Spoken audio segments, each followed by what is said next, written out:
All right, everybody, welcome in. It is Eyes on Texas preview podcast and multicast, and it's Texas OU week. What else do you need, right?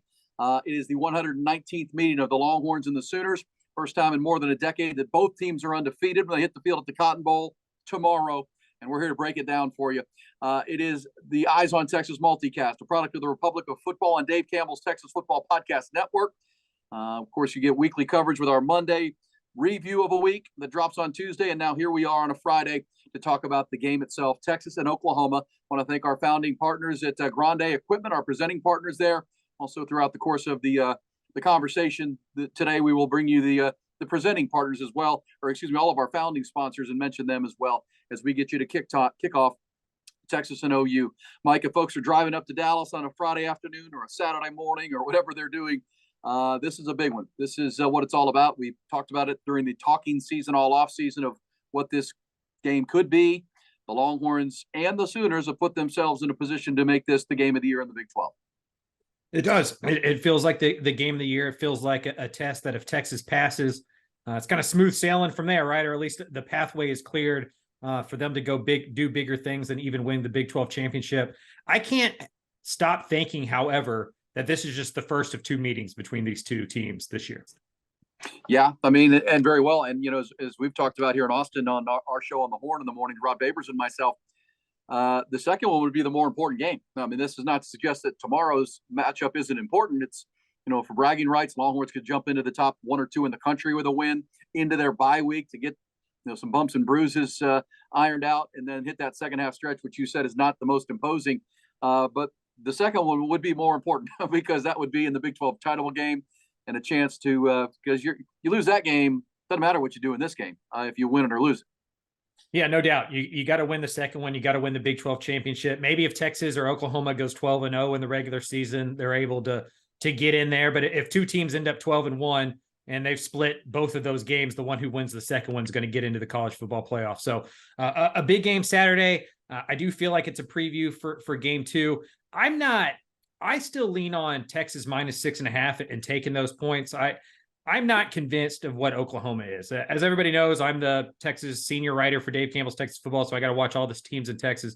Oklahoma played SMU earlier in the season and did not look that good offensively. That was 11-11 in the fourth quarter. If SMU didn't fumble a ball on the sideline, that is an upset special. Last week, they scored 50 points, but two of those touchdowns are pick sixes. And I know we like to lean on the trope that Iowa State is really good and can at least play defense, but that's just a bad football team.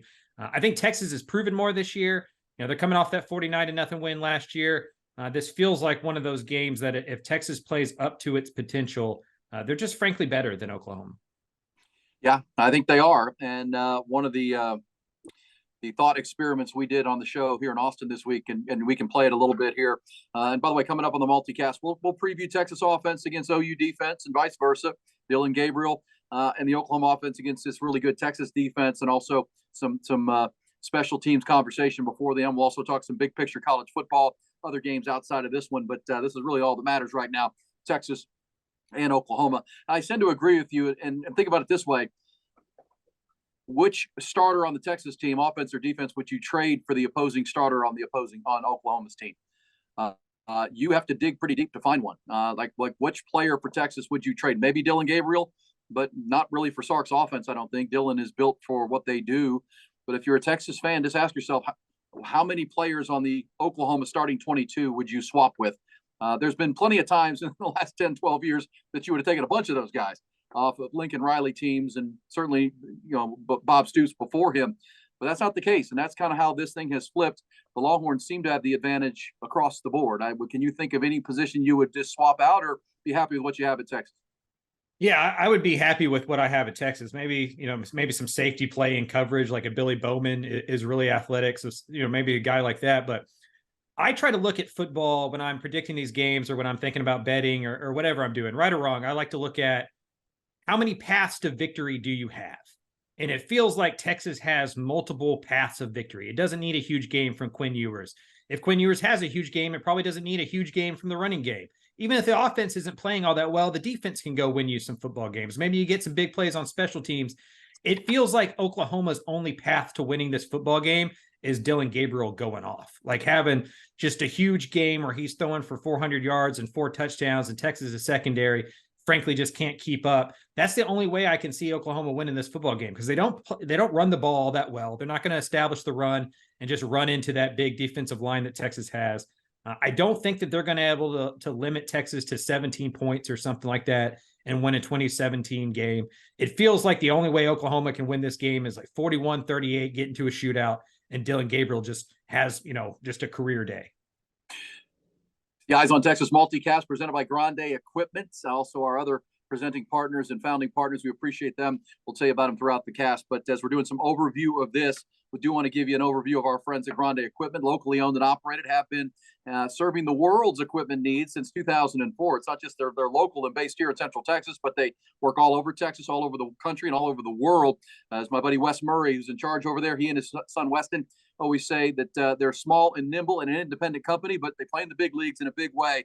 So no project too large, none too small, and they're independent, I say. So you can, for their rental fleet or for purchase of heavy equipment, they can get you everything that you need from all the different manufacturers. They're not going to be locked in with Caterpillar or John Deere or Komatsu. They can get you anything you want when you want it for any project of any size. As I've said, if you're building a freeway, they can get you locked in, or a high rise, but they can handle what you need for the lease and the land that you have out in the country there. Whatever you're doing, they've got the equipment you need at Grande Equipment. Great people, huge Longhorn fans, lifers here in Central Texas.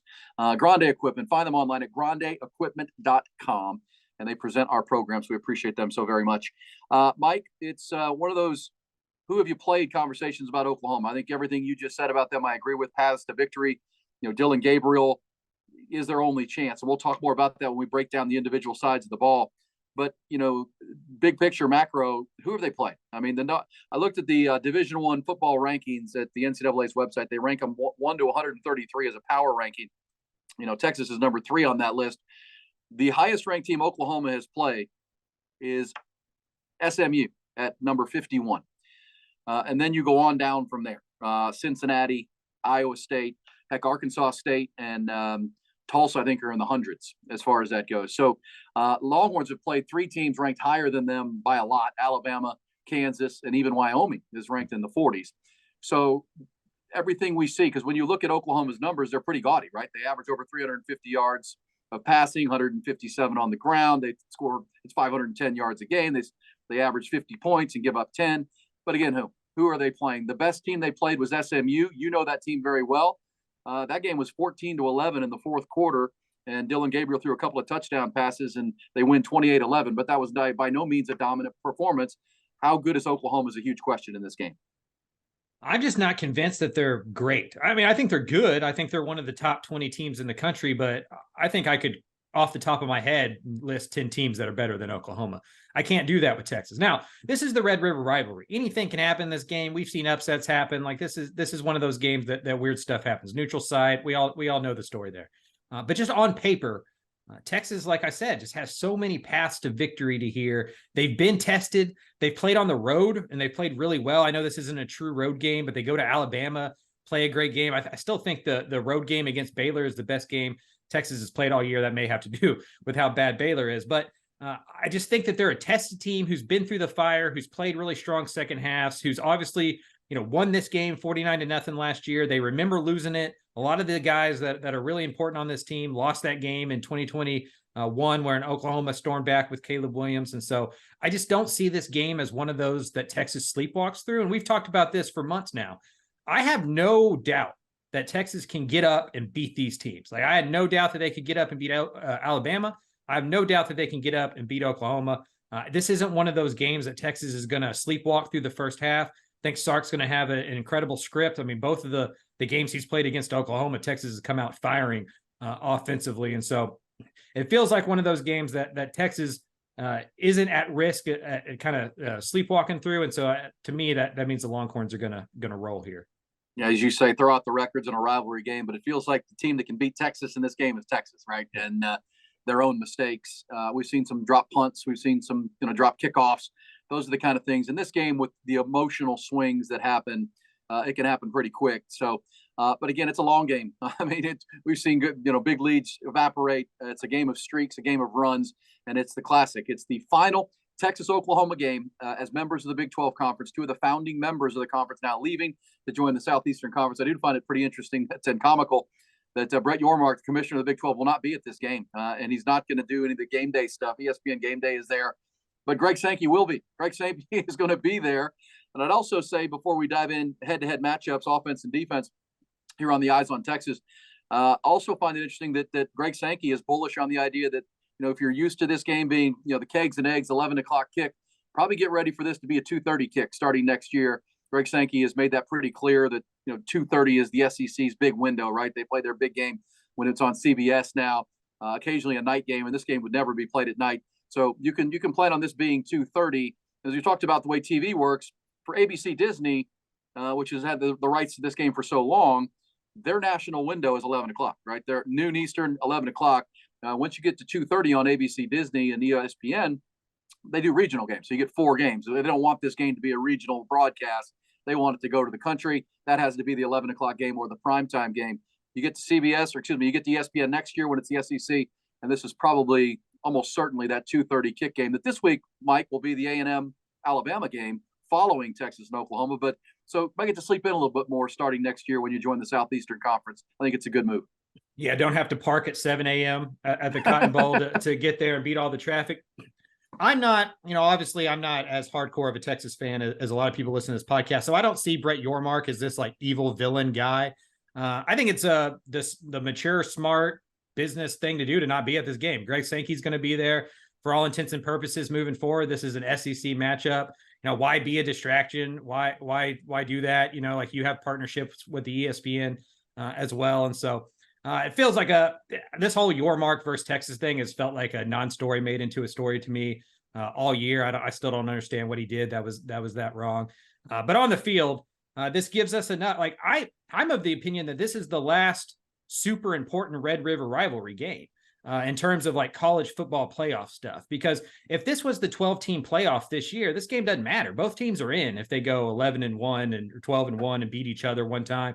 And so to me, there's enough stakes in this game for it to just be an on-field deal and not worry about, Big 12 versus SEC. I don't know. I remember us Texas fans bashing A&M for pretending like they were like already an SEC school and being too cool for school and then going and having their best year in the SEC with the Big 12 roster. It feels like we've kind of forgotten all that stick that we gave the Aggies. And, this is still 2 Big 12 teams. And if they win and one of them goes to the college football playoff, the Big 12 is going to get that money. So I don't think Yormark is all that worried about it. Agree. I just think it's kind of funny. And the Greg Sankey will be there. It's the engagement party, I guess, right? The wedding hadn't happened yet, but this is the engagement party. No ex-spouse wants to go to the engagement party. Yeah, that's right. You don't want to go watch your old fling have fun, especially watch your old 2 flings have fun. And so I just I think it's the right way to do. I don't think this stuff is as contentious behind the scenes as it gets on Twitter. Well, but Yormark probably shouldn't have popped off out in Lubbock. Longhorn fans would be a little easier with this the way he did, and then not show up for this game. It's the biggest game of the year in his conference. If Tech was better. The comments wouldn't have been as bad. The fact that he did it in Texas is Tech is 2-3 makes it a little bit more funny than it was. All right, let's talk the matchup of the Oklahoma offense run by Kendall Briles as the offensive coordinator against Pete Kwiatkowski in this Longhorn defense. That preview will be brought to you by friends at One Source Gas of Central Texas. Give me your thoughts here. Here's the way I look at this. Oklahoma has big numbers. 47 points a game is what the stats say, almost 50 points. But as we talk about the strength of schedule, 47 has but 73 points and 66 against Arkansas State and Tulsa, the 2 best teams they've played. They scored 28 against SMU and needed 2 fourth-quarter touchdowns to get there. Cincinnati, they played on the road, their toughest road test to date. That was a 20-point game. They scored 20 points, 120-6. I will say Dylan Gabriel's having a phenomenal start to his year. He's hitting over 60% of his deep balls. He also might complete 61% of his passes in between the hash marks. He makes his living across the middle of the field and deep. That's something the Longhorns can get ready for. But with Dylan Gabriel, there's maybe no quarterback in the country who's more familiar and more comfortable in his offensive system, right? This is his 6th year playing in this system with Kendall Briles. How do you see this? We know the Longhorn defense has been outstanding. Tell me about what's the number in your mind that you think Oklahoma will score in this game, consistently against this Longhorn team? Is it like the 20 or 28 we talked about, or is it closer to 30 or 40 in your mind? Yeah, I think Texas can to keep them under 30. It's Jeff Lebby's the OC there at Oklahoma. It's all Briles tree, right? Like he's Art Briles' son-in-law, so he's basically a Briles there. Yeah, Kendall obviously is at TCU now, which is also struggling offensively, ironically enough. I think the matchup here for Texas is the running game, because Oklahoma is going to get some plays passing. Dylan Gabriel is going to end up getting his. I don't think Texas is going to shut out Oklahoma again for a second straight year or anything like that. But if Texas can make OU one-dimensional, if they can keep Oklahoma from running the football, against Cincinnati, Oklahoma only averaged 3 yards a carry. Against SMU, it was only 4. And a lot of that came late as SMU was getting tired and they were down a little bit. So if Texas can line up, stop the run, be bullies in the defensive line as they have been through 5 weeks, and make this be Dylan Gabriel's show, I think then Kwiatkowski and the defense can start coming up with some exotic stuff, get Anthony Hill off the edge, get Ethan Burke off the edge, Barron Sorrell off the edge, Byron Murphy, Tavondre Sweat coming up the middle. So as soon as Texas can make this OU offense one-dimensional, all of a sudden Texas can go hunt and eat and do all the exotic things that they want to do defensively. I think that's the key. If Oklahoma is able to run the football, because Oklahoma has decent running backs, they have a solid offensive line. If they're able to put it together early against this Texas team and make them worry about both, all of a sudden we start worrying about the Texas secondary and what those safeties look like and man-to-man coverage down the field. If they can make them one-dimensional, all of a sudden you can have some help back there. You can get some blitzes and prevent some of that downfield stuff. Yeah, and that's where I think Texas, here's the big advantage for me. You mentioned it, that their lack of running game, right? They don't have a running back over 200 yards yet this year. Jonathan Brooks is 3 yards from 600. He leads the Big 12. We'll talk about that with the Texas offense. The Longhorns can control the line of scrimmage and run. Oklahoma hasn't been able to do that against anybody, really. Marcus Major is under 3 yards a carry, but he's their leading rusher by yardage, 199. But again, 3.9 yards per carry. Tywee Walker, kid out of Vegas, is 193 yards. Javante Barnes. It's been weird. Like Walker had a big game against Tulsa, but then he didn't play, or against SMU, and then he didn't play at all the next week. It's been weird, the rotations that they're doing with Jeff Lebby. So I do think, and here's the thing, right, Mike, with the big offense, big D line with Sweat and Murphy, Alfred Collins, especially if they go heavy, I think they can stop the run with a light box. I think they can put 6 or 7 in the box at most and be able to stop the run, which gives them more for coverage.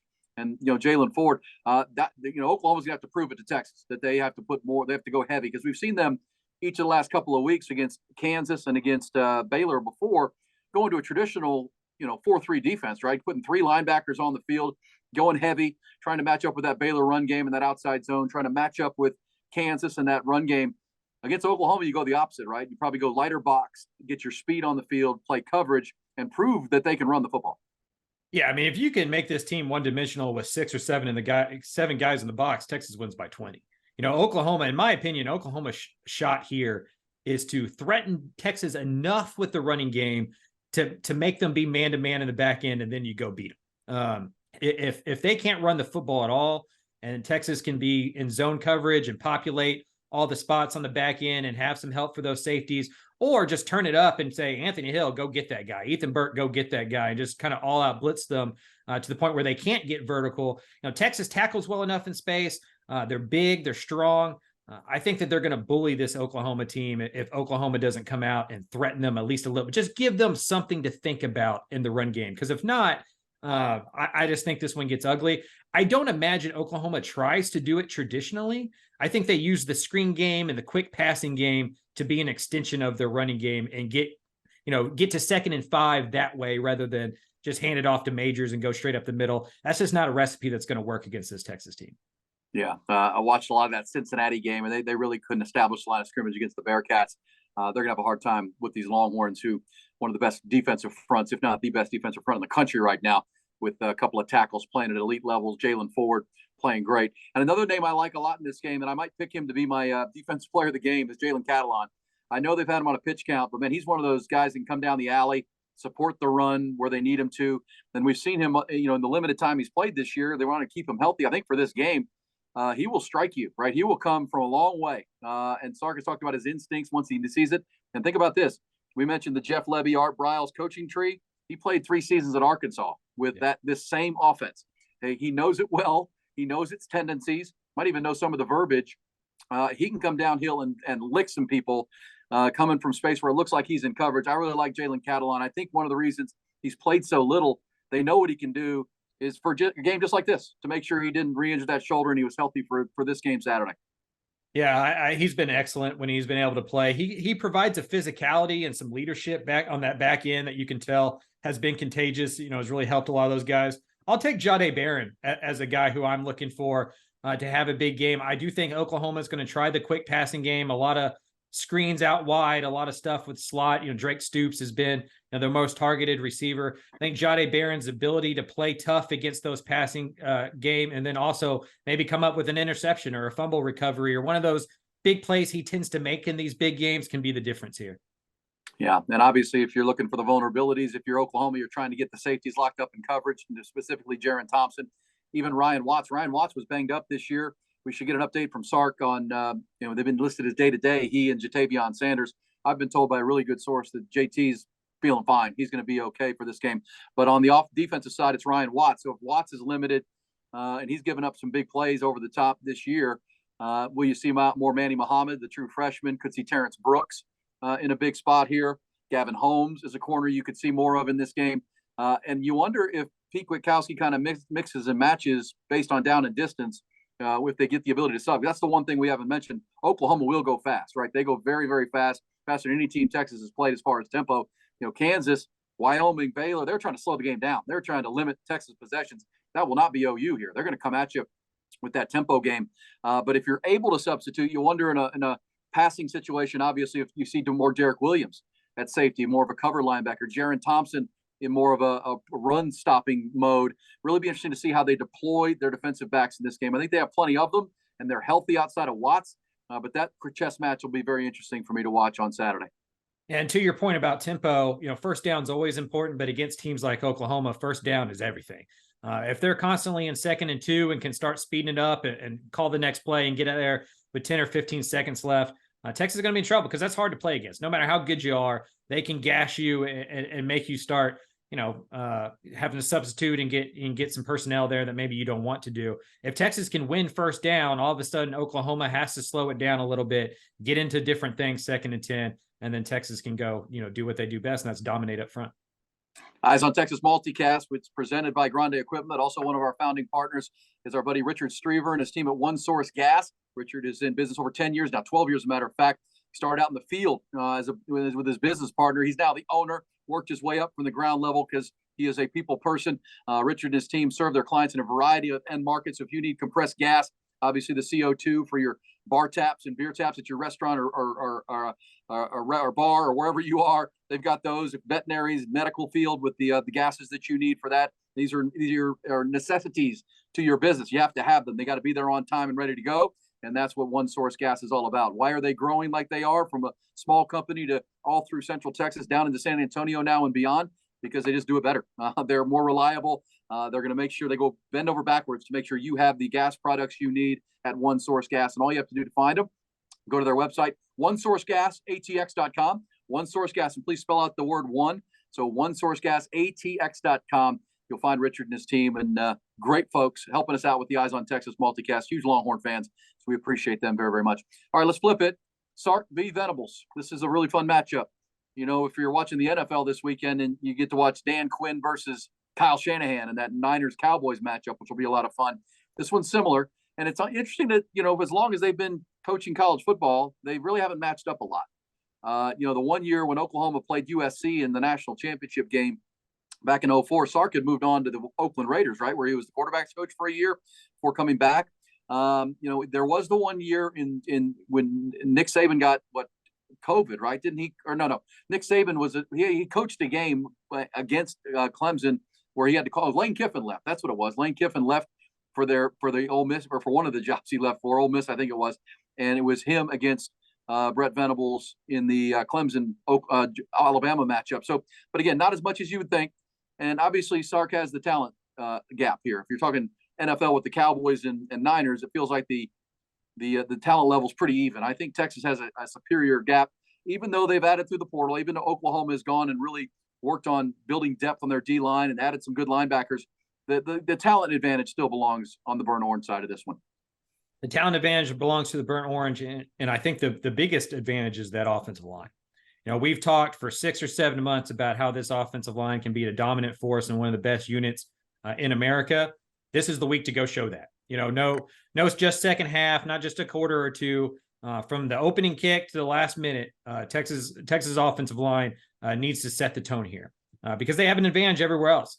If Jonathan Brooks can get going early and all of a sudden they can be, two-dimensional with the pass game and the run game, I just don't know if Oklahoma is able to stop that, right? And so the Oklahoma, just like what we talked about on the other side of the ball, if Oklahoma can make Texas one-dimensional and kind of stop that running game and put it all on Quinn Ewers, well, then maybe you can get a mistake or two. Maybe you can have a bad Quinn Ewers games where he's just not, in it. And all of a sudden it's the second half and it's like the Wyoming game where it's 14-14 in the fourth quarter and then anything can happen.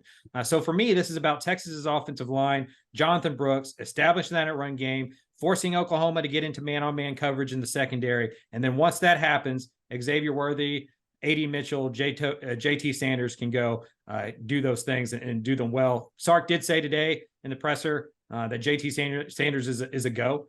So I think he's going to be a big part of this game, obviously. Yeah, agreed. And I'd heard that this week. He went to they did a big pep rally on Tuesday night. By all accounts, he was walking without a limp. And there were thought he could have gone back in last week against Kansas. He was running on the sidelines with that ankle, got rolled up. But fortunately, he should go because he's a big factor here, right? He unlocks this whole offense. We talked about that a lot here on the Eyes on Texas, the matchup problem. Plus, he can be in the heavy sets and the lighter sets. It really doesn't matter. JT could be huge in this game. And look, here's my game plan. We talk about recipes for winning, pathways to winning. Brett Venables is a very good defense coordinator. He's got a lot of defense, as Sark will say, a lot of schemes. Can you make Quinn Ewers see something that he's not used to? Can you make him confused? We saw against Kansas where, they couldn't, and Quinn just looked locked in, was making great throws. But we've seen as Quinn emerges, if you can muddy the picture a little bit, if you can, and that starts, and that's where I wonder on the rundowns, because I agree with you 100% about the offensive line and Jonathan Brooks, and he's the leading rusher in the Big 12. This is one of those games. He has a big game. He could be looking at Doak Walker status kind of things. You're looking nationally at numbers for running backs, and this would be a big center stage game. But I would assume you see some run blitzes, early downs, trying to create some long down and distance, some things to try to, because they know Texas is going to try to run the ball. That'll be a great chess match if Sark tries to catch them in a blitz on early downs, hit something over the top in man coverage. But if they can, Venables' way of winning this game is let Texas's problems in the red zone become a problem, right? Mm-hmm. Bend but don't break. Maybe early blitzes on rundowns, but then in opposite passing downs, back up, keep everything in front of you, rally to the ball. We saw Wyoming with this game plan. We saw Kansas with this game plan. And what do you know? Kansas, even with their backup quarterback, was 16-13 in the third quarter because Texas settled for some field goals because they couldn't score from the 8 or 9 yard line a couple of times. And by the way, that was after J.T. Sanders got hurt. So they didn't have that big red zone target down there. And then Bert Auburn missed a couple of field goals, and we know what happened. So that's got to be Venables. I know he likes to be aggressive. He likes to come after it. But, man, that's the way you give up big plays to this Texas team. And you give up big plays, you again, bend but don't break. See if you can force field goals and give yourself a chance to be in this game. Yeah, win first down, put it on Quinn Ewers' shoulder, and then when they do move the ball and get to the red zone, field goals aren't bad. That's a win in modern defense, right? I mean, you give up 3 points, you're going to take that every single time. And so for me, that's the next step for Quinn Ewers. As you mentioned, when he does struggle, it's because that picture gets a little muddy. Things get crowded. He doesn't know, or maybe the first read's taken away, maybe the second read's taken away, and now he has to get to the third or fourth guy. I will say the thing that Quinn has added to help with that is the ability to run. And so if he can keep doing that in the red zone, maybe Oklahoma has to dictate or dedicate a defender to him, and then all of a sudden that opens stuff up in the red zone. But yeah, I mean, for me, this game is about first down in the red zone on both sides of the football, and the team, the offense that's able to win those matchups more consistently is going to win this football game. Yeah, then you add the always fun explosive plays, because if you can create some chunk plays, because I mean, for Texas, we already talked about their defense, but if they don't give up big plays to Oklahoma, I don't think they go 10, 12, 14 play drives on this Texas defense. That's hard to do. Yep. Whereas Texas, I think, can win both ways. They can win with long, sustained, grinded out drives, and I think they can also get the big play if it presents itself. That's the versatility Sark has talked about. As for personnel on OU, their best player is Danny Stutzman. He's the linebacker. He can really run, big guy. Think Jalen Ford. He's got that. And think about when Brett Venables was at Clemson and he had all those who was the linebacker with a neck roll, the white guy that was just never there in those national championships. He likes to have big defensive fronts, and then his linebackers run. There's a kid named Jaron Kanik, who's trying to just kind of learn to play the position. He wears number 7, I believe. Good player. Those are your linebackers. Up front, there's a guy, a Wake Forest transfer named Rondell Bothroyd, who's probably their most consistent player. But again, they just rotate a lot. They don't have anybody as good as Byron Murphy or Tavondre Sweat or Alfred Collins, but they have a lot more numbers. And this is the other thing about this team this year, Mike. They're much faster. Team speed has improved dramatically. And I know you know the back end very well, having covered Texas recruiting, where you got Woody Washington and you've got the kid Peyton Bowen out of Denton Ryan, who's a 5-star kid. They've got some dudes back there that can play. Safety, the Key Lawrence is pretty good in run support. So it's a much faster defense, but still, I don't think they match up with Texas very well. Yeah, it's definitely a better defense than the one that gave up 49 points to Texas last year, just like the Oklahoma offense is better. And you expect that in year 2. I mean, Sark got better in year 2 at Texas. Venables, a good football coach. He's going to get better in year 2. This is a much improved team. This is a dangerous game for Texas. But I think it's dangerous because they can shoot themselves in the foot, right? I mean, it only becomes dangerous if Texas, looks up in the fourth quarter and this thing is close. We saw it last week with Kansas. They put Kobe Bryant on Xavier Worthy and A.D. Mitchell just ate them alive. Like you can't double team all of these guys. If JT Sanders is really healthy, no matter if this secondary is improved, no matter if that second level is improved, Texas should be able to go score points. And it's my opinion that if Texas can get to 30, they win this game and they probably cover. Yeah, I agree with you on that. By the way, we'll get our final scores coming up. I would also say this: I expect to see a lot of that the Big 12 package. The extra offensive lineman Malik Ogbo comes in, and it's a 6 offensive line with JT Sanders. They like to run out of that, obviously, and bully Oklahoma. They also like to run play action out of that and create big plays down the field, because not only does that 6th offensive lineman allow you to run the ball, it allows for really good pass protection. So long developing routes. And I don't care how good your corners are against Worthy and Mitchell. If you got to cover 5, 6, 7 seconds, you're giving up some big plays, and that's what they'll do with this out of that 6. So keep an eye on that when you see it. That's what they call it, the Big 12 package. And I think kind of like we talked about with Kansas, they couldn't stop the run last year. Let's see if they can stop the run this year. Let's start with that, because Texas could feel really good about this game if they come out and establish the running game. If it's with traditional offensive line or go 6. Because they can also pivot and throw out of that set. So Texas offense against Oklahoma defense. This is Oklahoma defense numbers wise good. They allowed 10 points a game. I watched that whole Cincinnati game, and they did what I said about this game. They limited Cincinnati to field goals. Cincinnati put up some yards. They moved the ball between the 20s. They gave themselves opportunities, but they settled for 2 field goals. They missed a field goal, and I think they went for it on 4th down one time in the red zone and didn't get it. That's why they only had 6 points, but they did move the ball. That's their way of winning this game is playing that Cincinnati game plan. But Texas has better players at every position than Cincinnati has across the board. All right, that's our look at the Texas offense against Brent Venables' defense. That's brought to you by our friend Carlos Carrion, the Texas Mortgage Guy. That's thetexasmortgageguy.com. Carlos is the best. Use him every single time. He's a lifetime Longhorn fan, lifetime Austinite. So when it comes time to real estate and mortgages, no one knows it better than he does. It's a weird market right now, but Carlos is your guy. TheTexasMortgageGuy.com. Let's go to that website. Find him right there. He's the best. Like-minded. When you're doing a big deal like that, you want to have someone who loves Texas football, Texas baseball, all the sports. Carlos Carrion is your guy. TheTexasMortgageGuy.com. Not just an answer guy. He's going to be your roadmap to making good decisions for any mortgage, any refi, any new property you're buying. It's TheTexasMortgageGuy.com. All right, Mike, let's talk special teams quick. I mean, I think that's one place to talk about trading players. Bert Auburn struggled a little bit. Sark defended his kicker, saying, there were some snap issues and that timing gets off just a little bit. It can affect the kick. But Bert Auburn, who's been pretty darn good, but of late has been, he even missed a game, missed a kick in the Alabama game that didn't come back to haunt Texas. Meanwhile, Oklahoma's got a really good kicker. Oklahoma's kicker is one of the best in the Big 12. He's the guy that can nail those 3 points, and these will be important. But special teams wise, how level of concern for Texas when you've seen the fumbled punts and things of that nature? I predicted last week that maybe Xavier breaks one. He did not. Kansas did a good job of directional punting. These are the kind of games where special teams plays come in big. Think of Jordan Shipley's kick return in 2008. Coming out of the end zone with Xavier Worthy 2 years ago and setting up bad field position for Texas over and over in the OU comeback. Special teams, is always big, but it seems like in this game is really big for momentum swings. Yeah, we've seen the upset happen because they won the advantage on special teams so much. And so if I'm Texas, I don't even need to win the special teams battle. I just need to not lose it.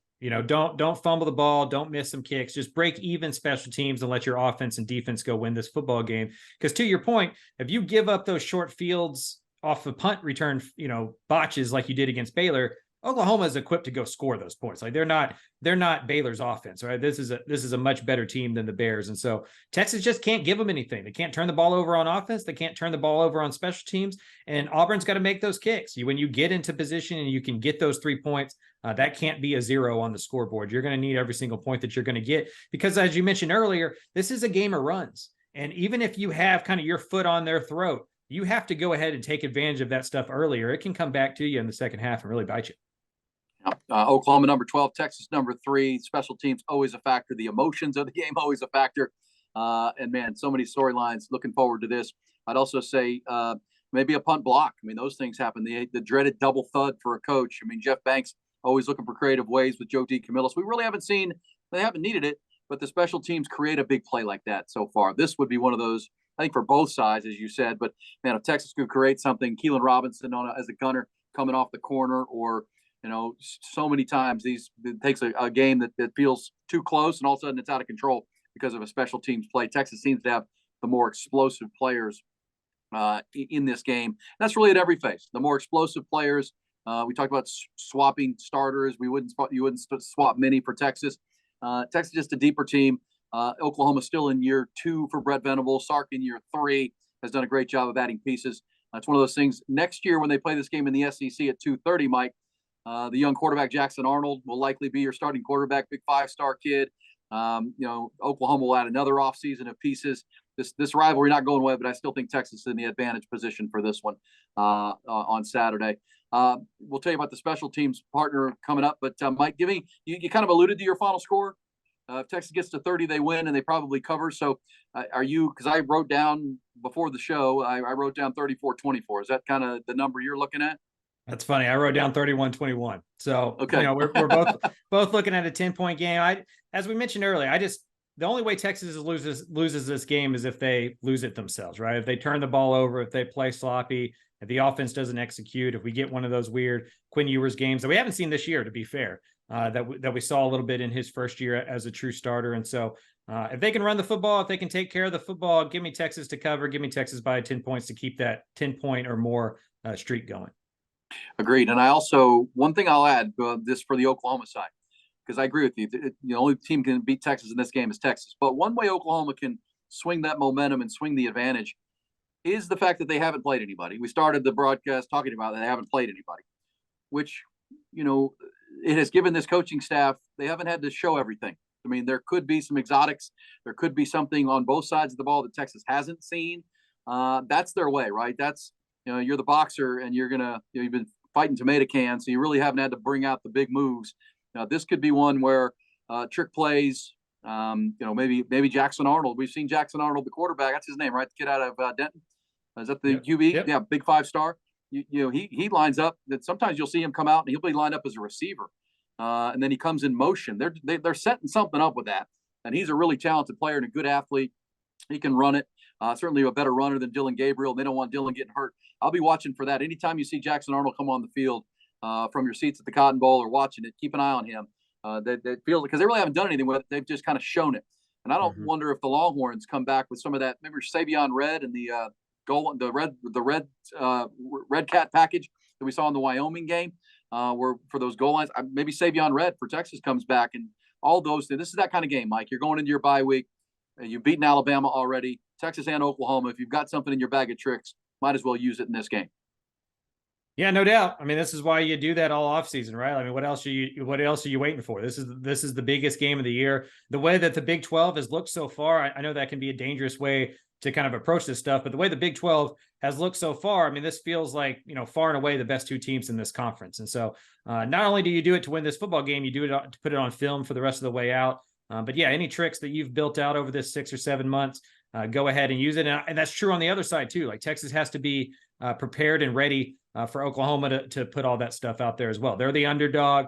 They lost 49-0 last year. They're going to pull out all the stops, especially if Texas's defense works early. And so that's Oklahoma's key to success here, right? Is to create plays, to come up with ways to go score points and create new paths for victory.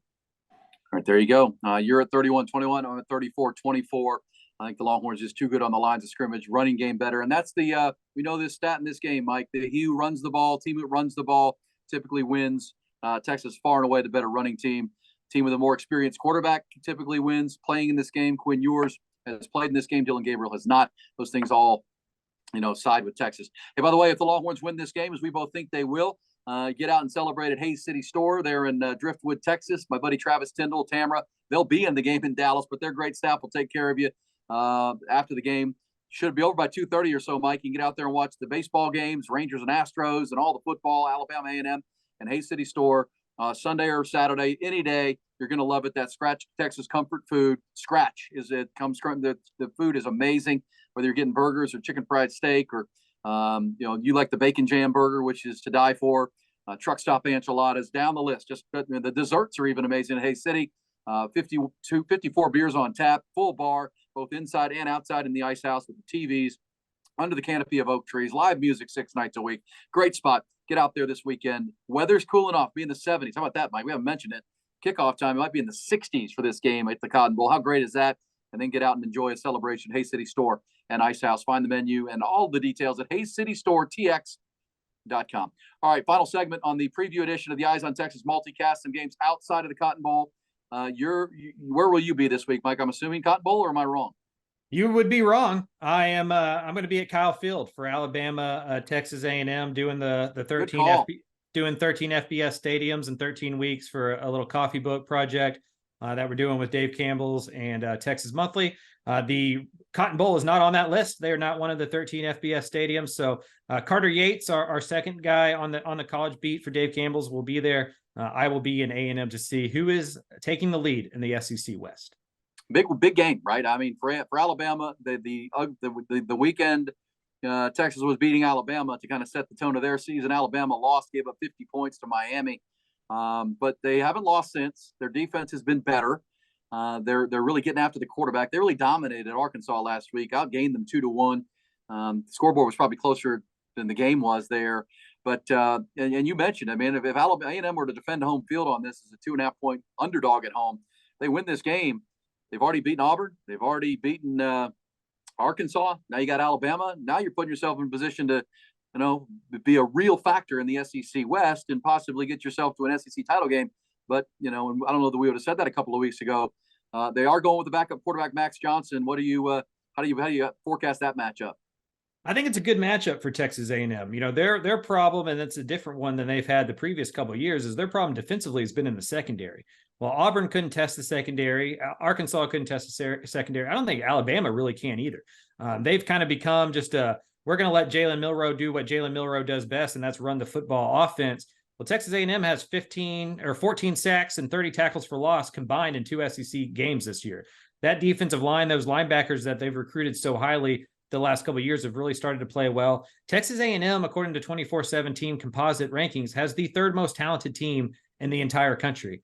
They're starting to play like it. That front is especially starting to play like it. And then Max Johnson, a lot like my opinion of Quinn Ewers, doesn't have to be, all-star Heisman Trophy winning level quarterback for A&M to move the ball. They have Evan Stewart, they have Aniyah Smith, Jake Johnson, the tight end. Max's little brother is a really good player. So they have the weapons offensively. The running game starting to come along. They have the weapons offensively for Max Johnson to be, more game manager, let that defense go eat. Crowd will be crazy. 2:30 kick. I mean, student section will be rocking. Not a better home environment in all of college football than you'll see there. And how about the state of Texas this weekend? Back-to-back Cotton Bowl with Texas OU, A&M hosting Alabama. It's a pretty good day of football. You wrap it up on Sunday night with Cowboys at Niners. If you're a big NFL fan, that's a heck of a heavyweight matchup in the National Football League. Houston Texans, by the way, playing in Atlanta on Sunday. It's C.J. Stroud is off to a great rookie year start facing Bijan. That'll be a lot of fun on Saturday as our Sunday. Any other games in the Big 12 interest you? K-State's playing Oklahoma State on Friday night at Boone Pickens Stadium in Stillwater. That's kind of odd. I'm sure the coaches hate that, having to play on the night of the high school football games. That's not good for your recruiting. UCF plays Kansas. That'll be a shootout, most likely in Lawrence. We think that Jalen Daniels will be back for that game. TCU, Iowa State in Ames, and then Texas Tech, Baylor. Winner gets back to 500. And you told us on our Monday edition, Joey McGuire thought he had maybe was the leader to be the Baylor head coach, and instead it went to Dave Aranda. He went out to Texas Tech. This is plus he took like 10 or 11 staffers with him. There's a lot of familiarity between these two programs. A lot of familiarity, and I think it's one of those games that, if Joey goes into Waco and wins in year 2, and Dave Aranda, that comeback against UCF has clouded what we view Baylor as, right? Like, we think Baylor's about to like maybe go on a run, and maybe they do. I just don't know if a quarter is enough to kind of undo how bad they've been in Waco. But conversely, this thing is at Baylor, and Texas Tech is 1-6 on the road under Joey McGuire. It just feels, how fan bases are. It just feels like one of those that if McGuire goes into Baylor, beats Dave Aranda, drops Baylor down to 2-4 in year 4 under Aranda, all of a sudden that fan base is going to look around and go, did we make the right decision? And that always adds a level of intrigue into these games. No question about that. Fans are always right, Mike. We remember that, right? Yes. Fans are always right. Yeah, media that's too. A fun game. Any thought from down south there? Our friends at Texas State, they're playing a big game at Louisiana. The Raging Cajuns. That's been a tough place for them to play historically, but they're actually, I think, right. It's pick'em game going in there. GJ Kinney's coaching his tail off. That's a good team. TJ Finley at quarterback. They're looking to get off to their best start in a long, long time. Yeah, I mean, they can move to 5-1, and they've already matched their win total from 2022 already. They get to 5-1, and a bowl game for the first time as an FBS program is essentially guaranteed. I can't say enough about what GJ Kinney's done so far at Texas State. Mac Leftwich, the offensive coordinator there, isn't even 30 and is one of the rising stars in this industry. It does feel like a little bit too much too soon. Just the thought of Texas State being 5-1 after week 6 is crazy to me. I still think Louisiana's been in this position a little bit more to where, maybe being on the road and having these expectations in the spotlight may prove a little bit too much for Texas State, but they've passed nearly every single test so far. So maybe I should stop doubting them. That's exactly right. All right. That is going to wrap it up for us. By the way, you like A&M or you like Alabama on Saturday? I'm riding with A&M. I really do. I don't believe in Alabama too much. Maybe this is just me like being the guy that's like trying to dump on Nick Saban and then Alabama comes out and wins by 30. I wouldn't be all that surprised with it that way. I just think what Alabama does is the things that A&M can stop. And so I think it's going to be a close, low-scoring game, and maybe Kyle Field is enough for A&M to win that.